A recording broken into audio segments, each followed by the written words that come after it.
ایک دیہاتی مسجد نبوی میں حضور صلی اللہ علیہ وسلم کے قریب آیا اور دعا مانگنے لگا، یا اللہ اپنی رحمت میں مجھے اور حضور صلی اللہ علیہ وسلم کو ڈھانپ دے اور کسی اور کو اس میں شامل نہ کرنا۔ حضور صلی اللہ علیہ وسلم نے سنا، فرمایا جس کا مفہوم ہے، اے بدو تم نے اللہ کی رحمت کو محدود کر دیا۔ اللہ کی رحمت تو بہت وسیع ہے، بہت وسیع ہے۔ رحمت کو تو اللہ نے بنایا ہے، اس کے 100 حصے کیے، ایک حصہ دنیا میں بھیجا ہے اور باقی 99 حصے اللہ نے اپنے پاس ہی رکھے ہیں۔ وہ ایک حصہ جو دنیا میں بھیجا ہے، اس کی وجہ سے تمام مخلوق کے دلوں میں رحم بھی ہے، یہاں تک کہ گھوڑی بچہ جنتی ہے تو اپنی ٹانگ اٹھا دیتی ہے کہ بچے کے اوپر نہ آ جائے۔ پھر جانور ہیں، پھر انسان ہیں۔ اللہ تعالیٰ کی ایک رحمت یہ بھی ہے کہ اللہ تعالیٰ ہمیں رمضان کا مہینہ دے رہے ہیں۔ حضور صلی اللہ علیہ وسلم نے شعبان کے آخر میں فرمایا، ایک بہت بڑا مہینہ آ رہا ہے جو بہت برکتوں کا مہینہ ہے۔ اس مہینے کے اندر مسلمان جو حضور صلی اللہ علیہ وسلم کا امتی ہے، اس کی بہت زیادہ تربیت کی جا رہی ہے۔ 11 مہینے دنیاوی مشاغل، دنیا کی مصروفیت، دنیا کا انہماک، اب یہ 1 مہینے کے لیے ترغیب یہ ہے کہ اپنے آپ کو فارغ کر رکھو اعمال کے لیے۔ منع نہیں ہے، کام دھندے بھی کرنے ہیں، کاروبار بھی کرنا ہے۔ بعض تو یوں کہتے ہیں یہ رمضان تو ہمارا سیزن ہے کاروبار کا، ضرور کریں، لیکن اعمال کا بھی اہتمام ہو۔ اس مبارک مہینے کے اندر نفس اور شیطان یہ ہمارے 2 دشمن ہیں۔ حضور صلی اللہ علیہ وسلم فرماتے ہیں، تمہارے پہلو کے درمیان میں تمہارا عظیم دشمن ہے نفس، اور اللہ تعالیٰ کلام میں پاک میں فرماتے ہیں کہ شیطان تمہارا کھلا ہوا دشمن ہے، عدو مبین ہے۔ ان دونوں دشمنوں کی قوتوں کو اللہ تعالیٰ اس مبارک مہینے کے اندر کمزور کر دیتے ہیں۔ نفس بھی کمزور، وہ کیسے کمزور ہو گیا؟ بھوکا پیاسا ہے انسان،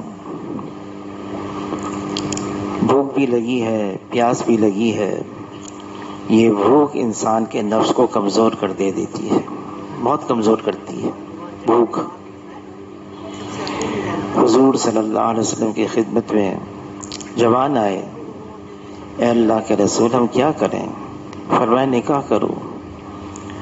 اے اللہ کے رسول اس وقت ایسے حالات نہیں ہیں کہ ہم نکاح کر سکیں، تو فرمایا روزے رکھو، روزے رکھو۔ یہ بھوک اور پیاس یہ انسان کی نفسانی خواہشات کو کمزور کر دے دیتی ہے۔ نفسانیت کمزور ہو گئی، اس کے بعد پھر شیطان کی قوتوں کو بھی، جو سرکش شیاطین ہیں، ان کے گلے میں توک ڈال کر ان کو سمندر میں ڈال دیا جاتا ہے۔ شیاطین ان کی قوتوں کو اس مبارک مہینے میں کمزور کر دیا جاتا ہے۔ پھر اللہ نے اس مبارک مہینے کے اندر جناب رسول اللہ صلی اللہ علیہ وسلم کے ذریعے سے یہ بھی ہمیں بتا دیا، انسان کی خواہش ہے، شادی شدہ ہے، بیوی ہے، فرمایا روزے کی حالت میں بیوی کے پاس بھی مت جاؤ، یہاں تک کہ پیار محبت کی بات بھی نہ کرو، کوئی تذکرہ بھی مت کرو۔ یہ ساری چیزیں رکھی ہیں اللہ نے اس مبارک مہینے میں. پھر اس مبارک مہینے کے اندر اعمال، ایسے اعمال دیے. فرمایا اس مبارک مہینے میں دن کے روزے کو اللہ نے فرض قرار دیا ہے اور رات کی تراویح کو اللہ نے ثواب کی چیز بتایا ہے. رات کی تراویح ہے، دن کا روزہ ہے، پھر قرآن پاک کی تلاوت ہے، پھر اور اعمال ہیں. اعمال کا اہتمام، اور پھر اللہ تعالیٰ ایسا ماحول بنا دیتے ہیں، مسجدیں خود بخود بھر جاتی ہیں. کسی کو کہنا نہیں پڑتا، آواز نہیں لگانی پڑتی، بلانا نہیں پڑتا. وہی اذان ہے، مؤذن وہی اذان دے رہا ہے، لیکن مسجد میں نمازی ماشاءاللہ بھر گئی مسجد. یہاں تک کہ فجر کی نماز اس میں بھی مسجد بھری ہوئی ہے. تراویح ہے اور کئی جگہ تراویح ہوتی ہیں، کئی جگہ پھر بھی مسجدیں بھری ہوئی ہیں. یہ اللہ تعالیٰ ایسا ماحول بناتے ہیں. اعمال کے لیے اعمال کا عادی بن جاؤ. اچھا، اس میں بعض احباب یوں بھی کہتے ہیں کہ جب یہ اعمال کا اتنا اہتمام ہوتا ہے، ماحول بن جاتا ہے، نفس اور شیطان بھی کمزور پڑ جاتے ہیں، پھر اس کے مقابلے میں اللہ تعالیٰ ملکوتی طاقتوں کو زوراور کر دیتے ہیں. فرشتوں کا اتنا نزول ہوتا ہے، اتنا نزول، یہاں تک کہ لیلۃ القدر میں جبرائیل علیہ السلام بھی اتر جاتے ہیں، اس زمین پر آتے ہیں. فرشتوں کا نزول ہے اور پھر ماحول اور فضا بنی ہوئی ہے. لیکن اس کے باوجود بعض ایسے احباب ہیں گناہ نہیں چھوٹتے. گناہ جو پہلے کر رہے تھے وہ ابھی بھی کرتے ہیں. وہ کیا وجہ ہے؟ اس کی وجہ ایک بہت بڑی یہ ہے کہ گناہ جو ہے وہ انسان کرتے کرتے کرتے ان کا عادی بن جاتا ہے. اس کی طبیعت اور فطرت میں آ جاتی ہے، اس کی طبیعت ثانیہ بن جاتی ہے. اور اگر وہ چھوڑنا بھی چاہتا ہے تو وہ نہیں چھوڑتی. وہ گناہ اس کی فضا، اس کی مزاج میں آ جاتے ہیں. ہمارے میڈیکل ٹرم میں کہتے ہیں ایک ہے فزیولوجیکل ڈیپینڈنس. انسان کا جسم، اس کی ساری نشو و نما، وہ اس کی بات کی عادی بن جاتی ہے، اس گناہوں کی. اور ایک ہے سائیکولوجیکل ڈیپینڈنس. نفسیاتی طور سے، ذہنی طور سے آدمی گناہ کا عادی بن جاتا ہے. یہاں جب وہ گناہ نہیں ہوتا تو اس کا ذہن پریشان ہوتا ہے، عادی ہے اس کا. موقع پھر بھی اللہ نے دیا ہے. یہ رمضان کا مہینہ اس لیے ہے تقوی اختیار کرو، کوشش کرو جو تمہارے مزاج میں بات آ گئی ہے گناہوں کی وہ چھوٹ جائیں. موقع دیا ہے. نفس کمزور ہے، شیطان کو بھی کمزور کر دیا ہے، ماحول کو بھی بنا دیا ہے. اب گناہوں کو چھوڑو. گناہوں کو چھوڑنا اور اعمال کا اہتمام کرنا. اس مبارک مہینے کے اندر نفل کا درجہ فرض کے برابر، فرض کا درجہ 70 فرضوں کے برابر رمضان کے مہینے میں. اور حضور صلی اللہ علیہ وسلم فرماتے ہیں، جس کا مفہوم ہے اگر میری امت کو پتہ چل جائے یہ رمضان کا مہینہ کیا ہے، اس بات کی تمنا کرنے لگیں گے کہ سارا سال رمضان ہی رہے، سارا سال. اللہ نے یہ مبارک مہینہ دیا ہے، بھیجا ہے. اعمال کا اہتمام. ایک زمانہ تھا امت کے اندر اعمال. ہارون رشید کے بارے میں آتا ہے، بادشاہ تھا عباسی دور کے اندر. اور بادشاہ جو ہے وہ کتنا مصروف ہوتا ہے. اس زمانے میں تو بڑی مصروفیت ہوتی تھی بادشاہ کی، اور ایسے تفکرات تھے، فکر تھی. لیکن ہارون رشید روز رات کو 100 نفل پڑھا کرتا تھا، 100 نفل کم سے کم. پھر ایک واقعہ آتا ہے، ایک زمانے کے بہت اہل اللہ تھے، خواجہ قطب الدین بختیار کاکی رحمۃ اللہ علیہ بڑے اہل اللہ تھے، غوث تھے اپنے زمانے کے، عالم بھی تھے. ان کا انتقال ہو گیا. جنازے میں بہت بڑی خلقت آئی، بہت مجمع جمع ہو گیا. امام احمد بن حنبل رحمۃ اللہ علیہ انہوں نے فرمایا ہماری حقانیت کا اس وقت اندازہ ہوگا جب ہمارے جنازے ہوں گے، پھر لوگ دیکھیں گے کہ کتنی خلقت آتی ہے. اتنا مجمع آ گیا. اب نماز جنازہ کون پڑھائے؟ ان کے خادم خاص نے کھڑے ہو کر اعلان کیا ان کی ایک وصیت ہے، ان کی نماز جنازہ وہ پڑھائے جس کے اندر یہ 4 خصوصیات ہوں، 4 خوبیاں ہوں. اس کی کبھی تکبیر اولیٰ فوت نہ ہوئی ہو. کبھی یہ ایک عمل ہے، کتنا بڑا عمل ہے تکبیر اولیٰ. حدیث پاک کا مفہوم ہے جو 40 دن تکبیر اولیٰ سے نماز پڑھے برات من النار و برات من النفاق، جہنم کی آگ سے بھی خلاصی ہے، نفاق سے بھی وہ بری ہے. تو اس کے اندر 4 خصوصیات ہونی چاہیے. وہ اس کا نماز جنازہ پڑھا ہے. زمانے کے غوث ہیں، انتقال ہو گیا. کبھی تکبیر اولیٰ فوت نہ ہوئی ہو، کبھی تہجد کی نماز نہ چھوٹی ہو. تہجد کی نماز امت کے اندر ایک زمانہ گزرا ہے، اکا دکا نہیں، صرف علماء نہیں، وہ بھی فی ذاتی تہجد کی نماز کی. حضور صلی اللہ علیہ وسلم فرماتے ہیں اس کا مفہوم ہے اگر مجھے اپنی امت پر مشقت کا اندیشہ نہ ہوتا میں اپنی امت پر تہجد کی نماز کو فرض کرا دیتا. فرمایا تہجد ضرور پڑھا کرو، یہ صالحین کا شعار ہے. اور حضور صلی اللہ علیہ وسلم نے ترغیب دی ہے. پھر آسمان دنیا پر تہجد کے وقت اللہ تعالیٰ خود نازل ہوتے ہیں. خود کیسے نازل ہوتے ہیں اللہ ہی جانتے ہیں. اور نازل ہو کر اللہ خود اعلان کرتے ہیں ہے کوئی مانگنے والا میں اس کی مانگ کو پورا کروں، ہے کوئی بخشش چاہنے والا میں اس کی گناہوں کو بخش دوں. اللہ کی طرف سے اعلان ہوتا ہے. تہجد کے وقت دعا کی قبولیت کا وقت ہے. مولانا الیاس صاحب رحمۃ اللہ علیہ کے ملفوظات میں ہے جو تہجد کا عادی ہوگا میں ذمہ داری سے یہ کہتا ہوں اس وقت تک موت نہیں آئے گی جب تک کہ وہ اللہ کا ولی نہ بن جائے.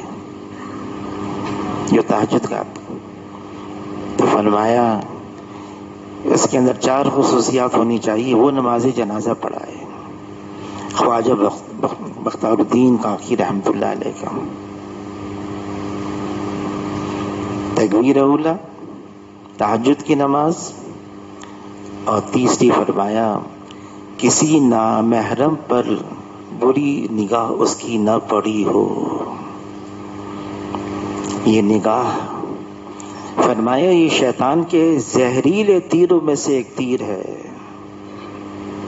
نگاہوں کی حفاظت اللہ تعالیٰ کلام پاک میں فرماتے ہیں ایمان والے مردوں سے کہہ دو نگاہوں کو نیچے رکھیں. ایمان والی عورتوں سے بھی کہہ دو نگاہوں کو نیچے رکھیں. یہ نگاہ کی حفاظت اتنی اہم اور ضروری ہے. حاجی عبدالوہاب صاحب مرحوم فرمانے لگے کہ آدمی جب نگاہ کو ادھر ادھر دیکھتا ہے پھر تو اب اس کو اختیار مل گیا جس انداز سے جس طرح سے چاہے اب وہ اپنے ذہن میں بنا لے، کھلی چھٹی ہے اس کو.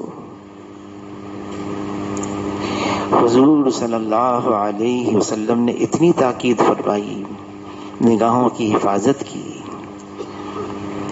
کہ جب بیت المقدس فتح ہو گیا، صحابہ ہیں، مسلمان ہیں، پہنچ گئے وہاں پر، تو یہودیوں نے نصرانیوں نے سازش کی کہ جوان لڑکیوں کو یہاں راستے میں جہاں جاتے نا پراؤٹ کو باہر ڈالا تھا بیت المقدس کے، اور مسجد اقصی میں آتے تھے نماز پڑھنے کے لیے. شہر کے درمیان سے گزرنا ہوتا تھا، دونوں راستوں میں انہوں نے جوان لڑکیوں کو امیر المومنین عمر رضی اللہ تعالیٰ عنہ نے کچھ عرصے کے بعد پیغام بھیجا مسلمانوں کے پاس، بھئی ان کے مکانات کیسے ہیں یہ تو بتاؤ، ان کی تعمیر کیسی ہے؟ جواب ملا، نگاہیں اتنی نیچی ہوتی ہیں، ہمیں تو پتہ ہی نہیں ان کے مکان کیسے ہیں، ان کی تعمیر کیسی ہمیں نہیں معلوم، کبھی دیکھا نہیں نگاہ اٹھا کے۔ تیسری نشانی یہ بتائی، جو نماز جنازہ پڑھائے وہ اپنی نگاہوں کو اس طرح سے حفاظت میں رکھتا ہو، کبھی نامحرم پر گندی نگاہ نہ پڑی ہو۔ اور چوتھی علامت یہ بتائی، وہ نماز جنازہ پڑھائے گا، چوتھی علامت یہ بتائی اس کی یہ ہوگی، پہلی تکبیر اولا، دوسری تہجد کی نماز، اور تیسری نامحرم پر نگاہ نہ پڑی ہو، چوتھی بتائی کبھی اس کی اثر کی سنت بھی فوت نہ ہوئی ہو۔ اثر کی نماز ہوتی نا، اس سے پہلے 4 سنتیں ہیں، سنت غیر موقتہ۔ حضور صلی اللہ علیہ وسلم نے دعا دی ہے، جو اثر سے پہلے 4 سنت پڑھ لے اللہ اس کے اوپر رحم فرمائے، یہ حضور کی دعا ہے۔ اور جو غیر موقتہ سنت ہے، مولانا یوسف علی تھانوی صاحب رحمۃ اللہ علیہ فرمانے لگے، اس طرح سے پڑھنا چاہیے کہ 2 رکعت پڑھ لی اتحیات میں، اتحیات پوری پڑھ لی، پھر درود شریف ہی پڑھ لیں، جب درود شریف پورا پڑھ لیں پھر اللہ اکبر کر کے کھڑے ہو جائیں، پھر تیسری رکعت شروع کرنے سے پہلے سبحانک اللہم وبحمدک یہ پورا پڑھیں، نئے سرے سے 2 رکعت پڑھیں۔ یہ مولانا یوسف علی تھانوی صاحب نے فرمایا ہے۔ 4 نشانیاں بتائیں کہ جو کاکی رحمت اللہ علیہ کی نماز جنازہ پڑھائے گا وہ تکبیر اولا کبھی فوت نہ ہو، کبھی تہجد کی نماز فوت نہ ہو، کبھی نامحرم پر بری نگاہ نہ پڑی ہو، اور عصر کی کبھی سنتیں فوت نہ ہوئی ہوں، وہ آ جائے اور نماز جنازہ پڑھائے۔ لوگ انتظار میں، ایک صاحب چلے آ رہے ہیں روتے ہوئے، یوں کہتے ہوئے کیا ملا میرا راز فاش کرتے ہوئے، اور وہ کون تھا؟ وہ وقت کا بادشاہ تھا، وقت کا بادشاہ تھا التمش۔ اب بادشاہ کی کتنی مصروفیت ہوتی ہے، ملک کا بادشاہ ہے، لیکن یہ اعمال کا اہتمام تھا۔ زمانہ گزرا ہے، اس امت کے اوپر اعمال کا اہتمام، تکبیر اولا کا اہتمام، نمازوں کا اہتمام، سارے اعمال حضور کی اتباع میں، یہ حضور صلی اللہ علیہ وسلم نے کیا ہے، سنت ہے، یہ مجھ سے چھوٹے نہ، ایسا اہتمام تھا سنتوں کا۔ اب یہ مبارک مہینہ آیا ہے، اعمال کا اہتمام، کوئی عمل نہ چھوٹے ہم سے، مسجد میں آ کر جماعت کے ساتھ نماز پڑھنی ہے، 5 وقت پڑھنی ہے، تکبیر اولا کے ساتھ پڑھنی ہے، اور ہمیں تراویح بھی پڑھنی ہے۔ تراویح کے اندر 2 سنتیں ہیں، شیخ الحدیث مولانا زکریا صاحب رحمۃ اللہ نے لکھا ہے 2 الگ الگ سنتیں ہیں، ایک تو تراویح ہے 20 رکعت کی، اور ایک تراویح کے اندر پورا قرآن سننا، یہ الگ سنت ہے۔ بعض احباب حضرت شیخ نے لکھا ہے 10 دن کے اندر 6 دن کے اندر مصروفیت ہوتی ہے، سفر ہوتے ہیں، اسفار ہوتے ہیں، 6 دن میں 10 دن میں 15 دن میں قرآن ختم کر لیتے ہیں، لیکن باقی تراویحاں بھی پڑھنی ہیں۔ یہ نہیں کہ تراویح سے خلاصی ہو گئی، چھٹی ہو گئی، نہیں، قرآن پورا ختم کر لیا تراویح میں، ایک سنت ادا ہو گئی، اب دوسری سنت باقی ہے، پورے رمضان میں اب تراویح بھی پڑھنی ہے۔ پھر یہ مبارک مہینہ، یہ دعاؤں کا مہینہ ہے، دعاؤں کا مہینہ ہے، اللہ سے خوب دعائیں مانگنی ہے، یہ قبولیت کا وقت ہے، افطاری کے وقت بھی، سحری کے وقت بھی، نماز پڑھنے کے بعد بھی، اور روزے کی حالت میں پیاس لگی ہے شدت کی، اس وقت بھی دعا قبول ہوتی ہے۔ کیا مانگنا ہے اس میں؟ کیا مانگنا ہے؟ اپنے لیے بھی مانگنا ہے، اپنے گھر والوں کے لیے بھی مانگنا ہے، اپنے خاندان والوں کے لیے بھی مانگنا ہے، اپنے محلے والوں کے لیے بھی مانگنا ہے، اپنے شہر والوں کے لیے بھی مانگنا ہے، ملک والوں کے لیے بھی مانگنا ہے، اور امت کے لیے بھی مانگنا ہے، ساری انسانیت کے لیے مانگنا ہے۔ اس وقت ساری انسانیت ایک بے چینی، ایک مشکلات میں سے گزر رہی ہے۔ حاجی عبدالوہاب صاحب فرماتے تھے، انسانیت ہماری ابتدا تو ایک ہی ہے، ہم سب آدم علیہ السلام کی اولاد میں سے ہیں، اور آدم علیہ السلام مٹی سے تھے۔ یہ ہمارے انسانی بھائی ہیں، اور یہ امت ہے، ہم مسلمان ہیں، ہم حضور صلی اللہ علیہ وسلم کی امتی ہیں، اور امتی ہونے کی حیثیت سے ہم پہ تو سارے انسانوں پر رحم کھانا ہے۔ اور سب سے بڑا رحم کیا ہے؟ انسانیت کو جہنم سے بچانا ہے، جنت کے راستے پہ ڈالنا ہے، یہ سب سے بڑا رحم ہے۔ خود حضور صلی اللہ علیہ وسلم فرماتے ہیں، میں دیکھ رہا ہوں لوگ جہنم کی طرف جا رہے ہیں، اور ان کی کمر پکڑ پکڑ کر میں ان کو جنت کے راستے پہ ڈال رہا ہوں۔ دعاؤں کی قبولیت کا وقت ہے یہ، ہم مانگیں اللہ سے۔ یہ دعا مخ العبادہ ہے، عبادت کا مغز ہے، بلکہ بعض نے کہا یہ تو پوری عبادت ہے۔ اللہ نے حکم دیا مجھ سے مانگو، اور پھر وعدہ کیا ہے مانگو گے تو میں دوں گا۔ اللہ نے وعدہ کیا ہے، ہم خوب دعاؤں میں لگ جائیں۔ دعاؤں کا وقت ہے یہ رمضان کا مہینہ، پھر یہ مبارک مہینہ ہے استغفار کا، گناہوں سے معافی مانگنے کا۔ اس مبارک مہینے میں استغفار کو خاص تعلق ہے رمضان کا۔ استغفار کرنا، معافی مانگنا گناہوں سے، بلکہ فرمایا کہ اللہ تعالیٰ اس مبارک مہینے میں تو بہانے سے گناہوں کو معاف کرتے رہتے ہیں۔ فرمایا کسی نے اگر کسی روزے دار کو افطار کرا دیا،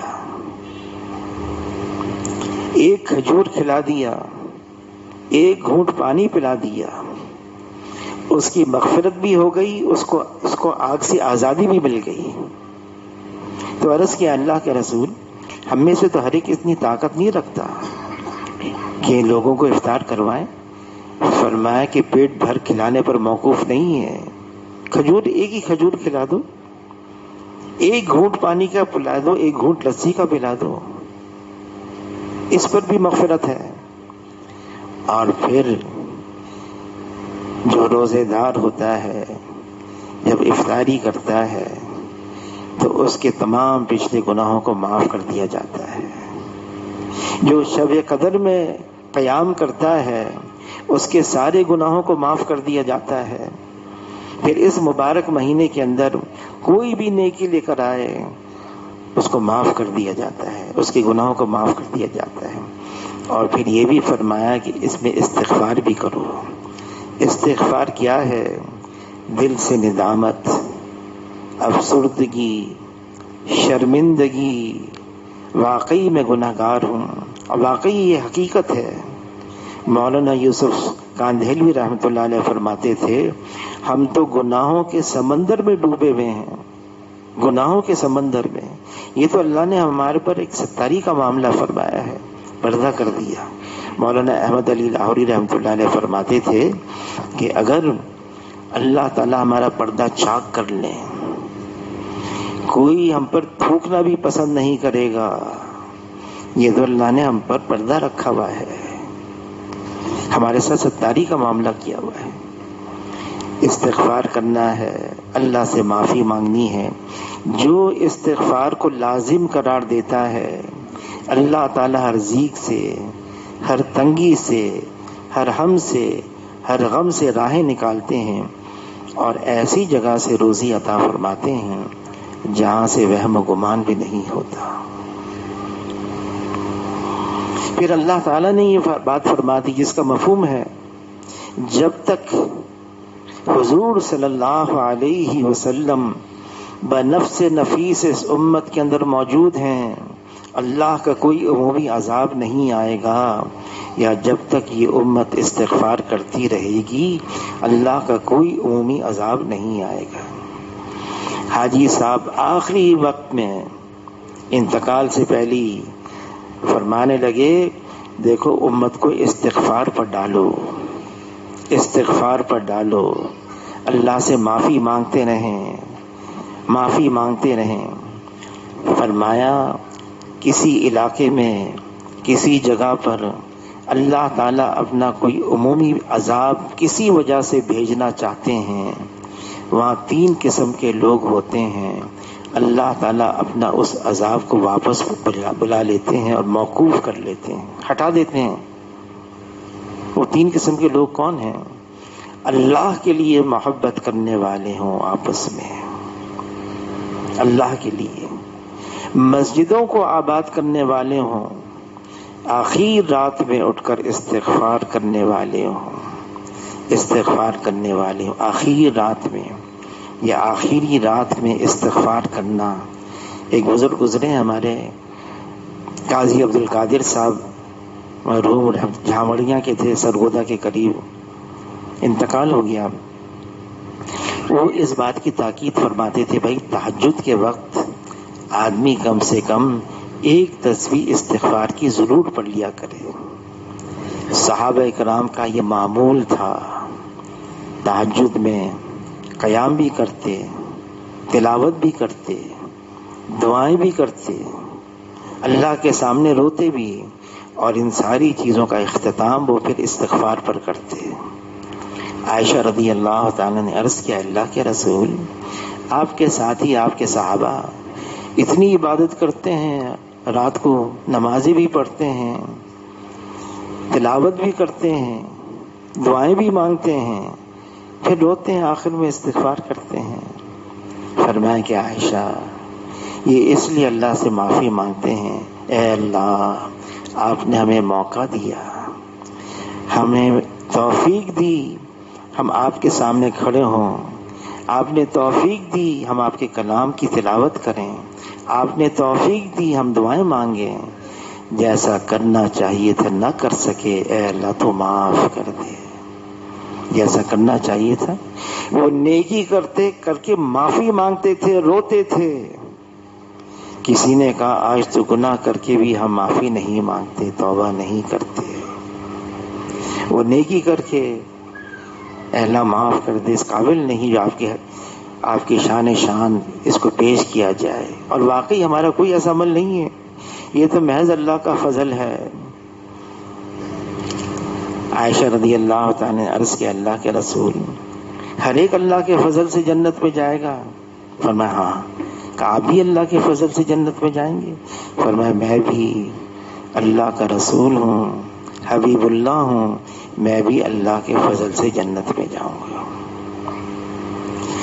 استغفار کرنا اس مبارک مہینے میں، بہت اللہ سے توبہ کرنا، گرانا۔ پھر یہ مبارک مہینہ اور ایک چیز ہمیں سبق دیتا ہے، شب قدر۔ حضور صلی اللہ علیہ وسلم نے سب سے پہلی بات جو واعظ فرمایا اس رمضان کے مہینے کا، اس میں فرمایا اس میں ایک رات ایسی آنے والی ہے جو 1000 مہینوں سے بہتر ہے۔ کتنی بہتر ہے ہم نہیں جانتے، 1000 مہینوں سے بھی افضل ہے، ایک رات ایسی ہے۔ اس رات کے لیے حضور نے اپنی امت کے لیے آسانی کر دی، اعتکاف آخری عشرے کا اعتکاف، اس لیے اس کی بنیادی وجہ یہ ہے کہ لیلۃ القدر مل جائے، اور جس کو لیلۃ القدر مل گئی 80 سال سے زیادہ 1000 مہینوں سے بھی زیادہ، 1000 مہینوں سے بھی افضل، جو 80 سال بنتے ہیں تقریباً علماء حضرات فرماتے ہیں، اس سے بھی افضل اور زیادہ کسی کو یہ رات مل جائے۔ عائشہ رضی اللہ تعالیٰ نے عرض کیا اللہ کے رسول اگر یہ رات مل جائے لیلۃ القدر، شب قدر، کیا کرنا ہے؟ اب ہم کہتے ہیں نا، ہم سمجھتے ہیں اس زمانے میں 100 نفل پڑھ لیں اور ساری رات جا کے ہم قرآن پاک کی زیادہ سے زیادہ ہم تلاوت کریں، یہ کر لیں یہ عمل۔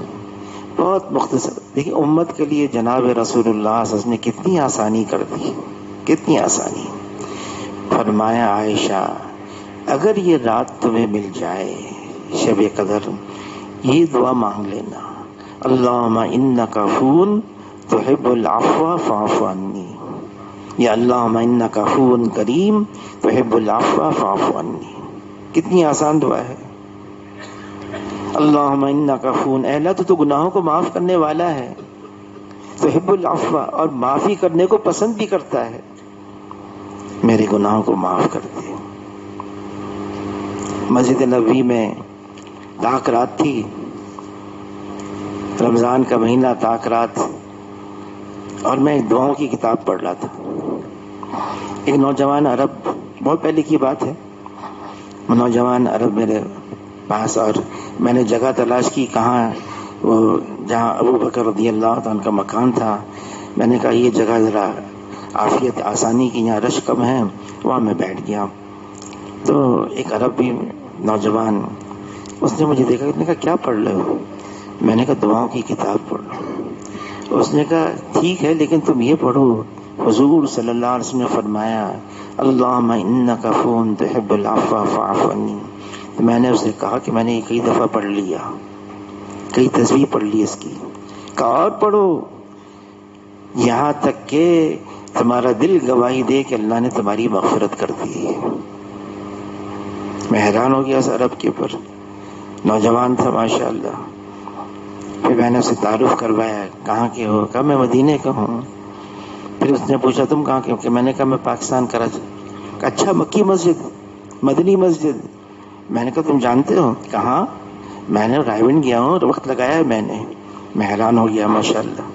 بہرحال یہ مبارک مہینہ ہے. پھر شب قدر, حضور صلی اللہ علیہ وسلم باہر تشریف لائے بتانے کے لیے شب قدر کی کون سی رات ہے, تعین کے ساتھ یہ والی رات ہے.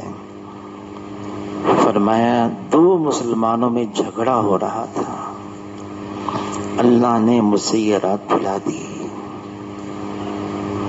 جھگڑا مسلمانوں میں ہمیشہ محرومی کا سبب ہوتا ہے, بے برکتی کا ذریعہ ہوتا ہے. یہ امت کو ایک سبق دیا ہے, ایک پیغام دیا ہے. آپس کا جھگڑا دین کی محرومی کا, دین کی برکات سے دوری کا ایک سبب ہے. منع فرمایا اللہ تعالیٰ نے کلام پاک میں, لڑنا نہیں, جھگڑنا نہیں, ورنہ کہ کم ہمت ہو جاؤ گے اور تمہاری ہوا اکھڑ جائے گی. جھگڑا کب ہوتا ہے؟ جھگڑا اس وقت ہوتا ہے میں صحیح ہوں یہ غلط ہے, میں بات کو سمجھ رہا ہوں یہ بات کو نہیں سمجھ رہا. یہاں سے بات شروع ہوتی ہے. یہ بات کو نہیں سمجھ رہا, میں سمجھ رہا ہوں, میں حق پر ہوں یہ ناحق پر ہے. جب آدمی اس سطح پر آ جاتا ہے کہ میں حق پر ہوں اور سامنے والا وہ ناحق پر ہے. حضور صلی اللہ علیہ وسلم نے صحابہ کرام کی ایسی تربیت فرمائی تھی, وہ اپنے بارے میں صحابہ یہ گمان کرتے تھے کہ ہم تو پتہ نہیں کہیں منافق تو نہیں ہو گئے. ابھی ابو ملیکہ ایک تابعی ہیں, وہ فرماتے میں 30 صحابہ سے ملا ہوں, 30 صحابہ سے, ہر ایک کو اپنے پر نفاق کا ڈر تھا. ابو بکر رضی اللہ تعالیٰ عنہ, حنظلہ رضی اللہ عنہ کے ساتھ حضور کی خدمت میں آئے, ہم تو منافق ہو گئے. کیا کہہ رہے ہو, کیسے ہو گئے؟ اے اللہ کے رسول, ہم آپ کے پاس ہوتے ہیں, آپ کی خدمت میں ہوتے ہیں, اور کیفیت گھر جاتے ہیں, بیوی بچوں کے پاس مل جاتے ہیں, کیفیت بدل جاتی ہے, تو منافق ہو گئے. فرمائے نہیں, گاہے گاہے گاہے. اگر ہر وقت وہی حال رہے, جو میرے ساتھ ہوتا ہے تو تم تو فرشتے بن جاؤ، یعنی تم تو انسان ہو. جس ماحول میں ہوں گے اس کے اثرات تو ضرور پڑیں گے. لیکن صحابہ کرام اپنے بارے میں بدگمان تھے. عمر رضی اللہ تعالیٰ عنہ جن کے بارے میں حضور صلی اللہ علیہ وسلم فرما گئے میرے بعد کوئی نبی نہیں، اگر نبی ہوتا تو عمر ہوتا. کتنے مواقع کلام پاک میں ایسے ہیں کہ عمر رضی اللہ تعالیٰ نے پہلے چاہا اور پھر اللہ نے وحی کو نازل فرمایا.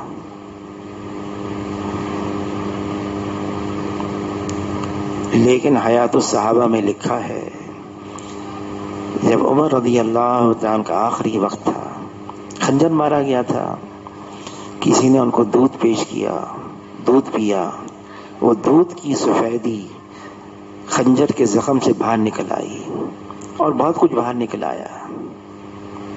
سمجھ گیا آخری وقت ہے. ان کے صاحبزادے نے عمر رضی اللہ ان کا سر اپنی ران پر رکھ دیا، ٹیک دیا اپنی ران پر. عمر رضی اللہ عنہ اپنے والد تھے. عمر رضی اللہ عنہ نے فرمایا کہ اپنے صاحبزادے سے نہیں، میرا سر زمین پہ رکھو اور اس طرح رکھو کہ میرے رخسار زمین سے لگ جائیں.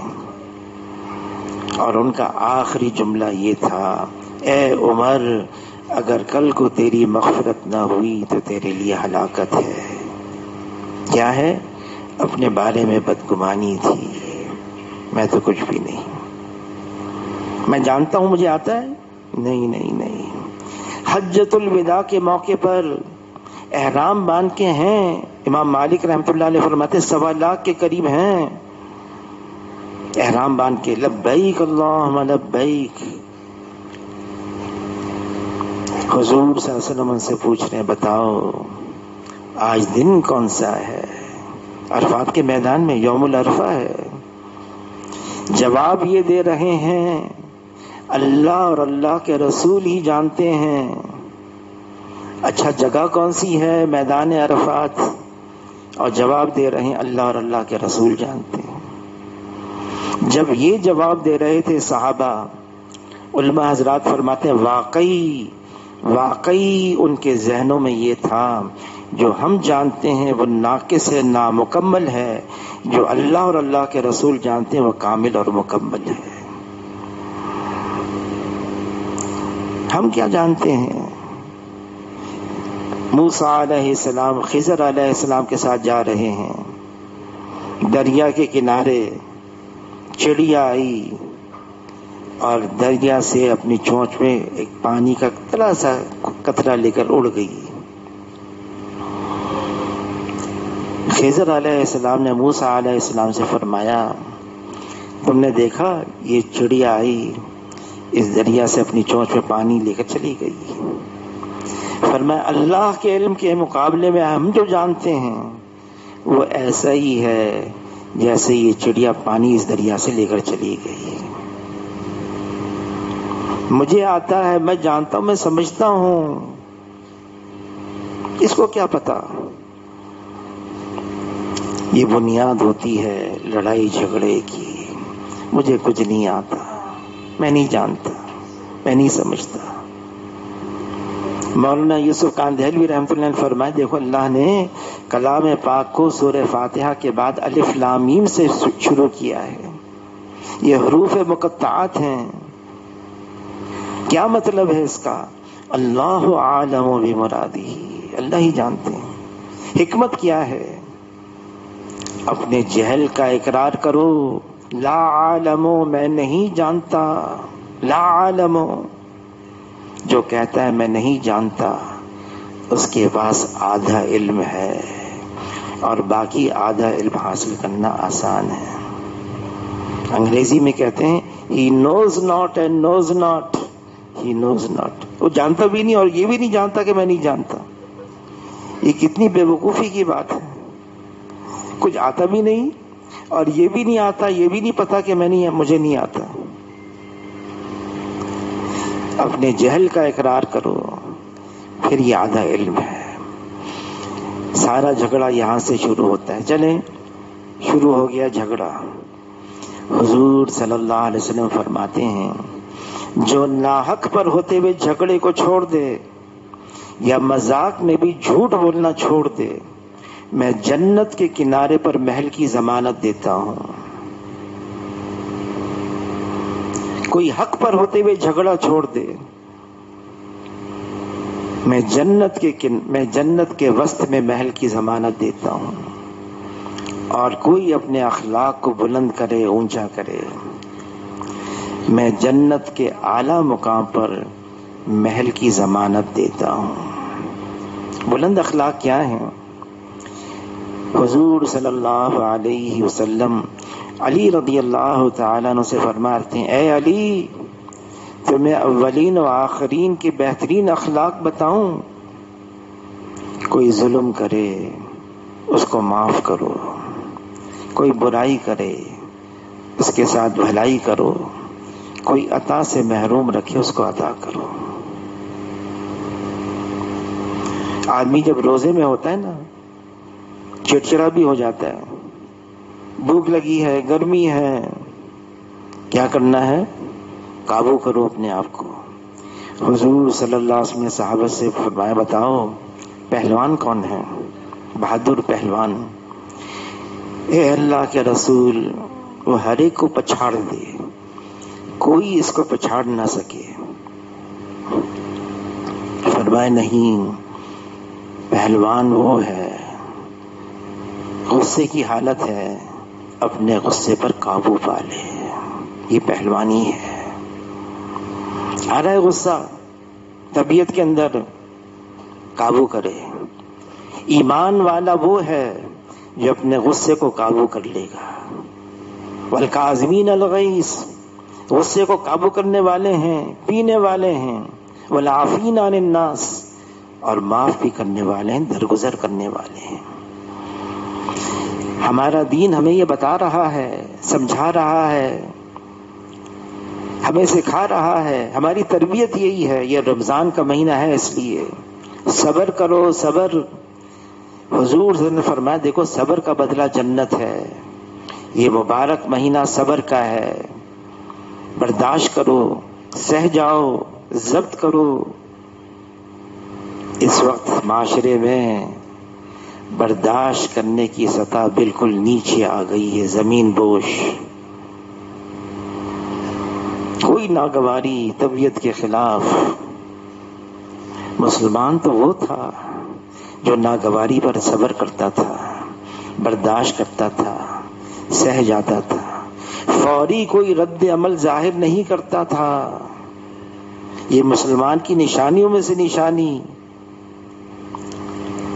ناگواری آ گئی، کسی کی طرف سے کوئی تکلیف پہنچی، اب کیا ہے؟ ضبط۔ اللہ تعالیٰ فرماتے ہیں، لمن صبر وغفر ان ذلک لمن عزم الامور۔ ہمت کی باتیں ہیں، ظرف بڑا رکھنا چاہیے۔ ظرف کون بڑا رکھے گا؟ ظرف کون بڑا رکھتا ہے؟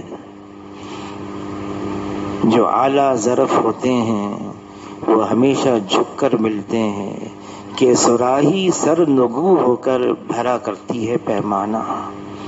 جن کے اندر عاجزی، انکساری، تواضع،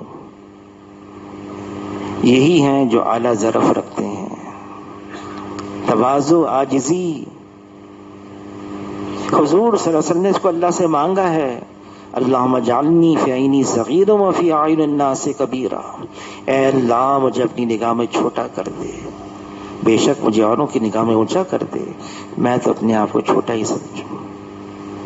بڑائی اللہ کی صفت ہے، بڑائی اللہ کی عادت ہے، اللہ کی شان ہے، اللہ کی چادر ہے۔ اللہ اکبر۔ اور فرمائے اس میں اللہ سے مقابلہ مت کرو ورنہ اللہ پاش پاش کر دیں گے۔ حدیث میں آتا ہے اگر رائے کے دانے کے برابر بھی کبر آ گیا، بڑائی آ گئی، اپنے آپ کو بڑا سمجھنا، رائے کے دانے کے برابر بھی، جنت تو دور کی بات ہے، جنت کی خوشبو بھی نہیں سونگے گا۔ عاجزی، انکساری، تواضع.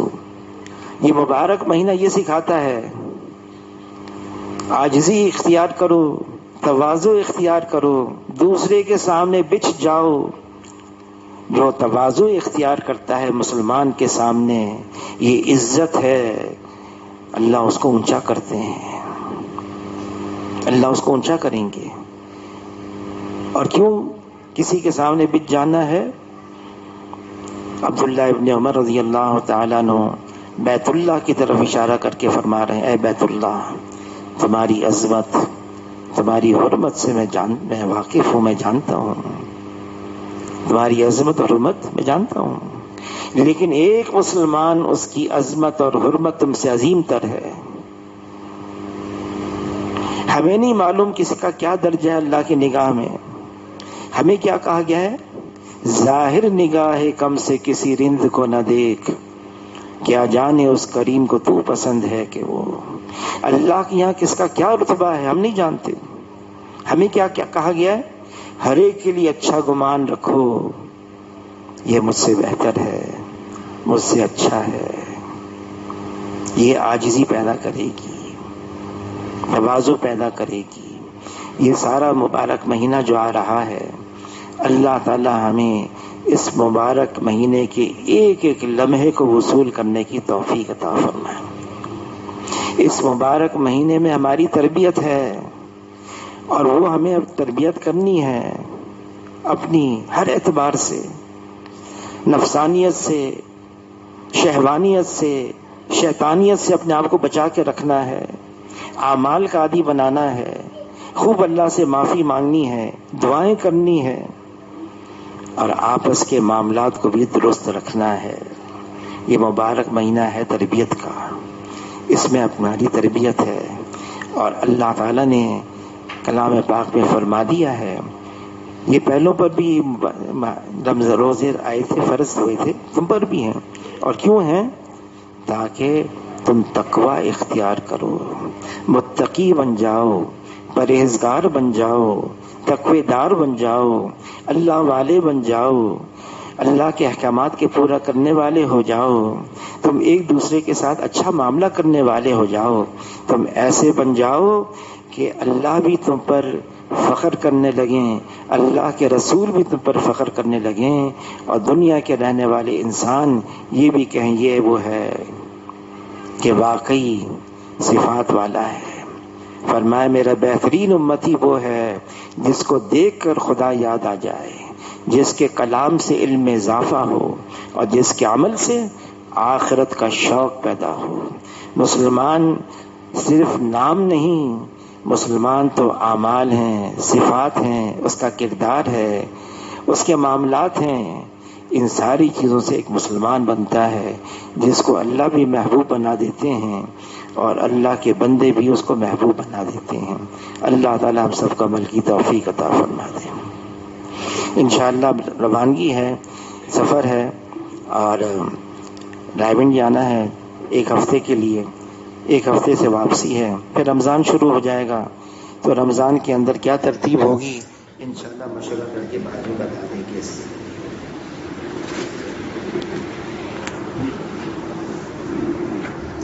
تو 3 دن ہوتے ہیں.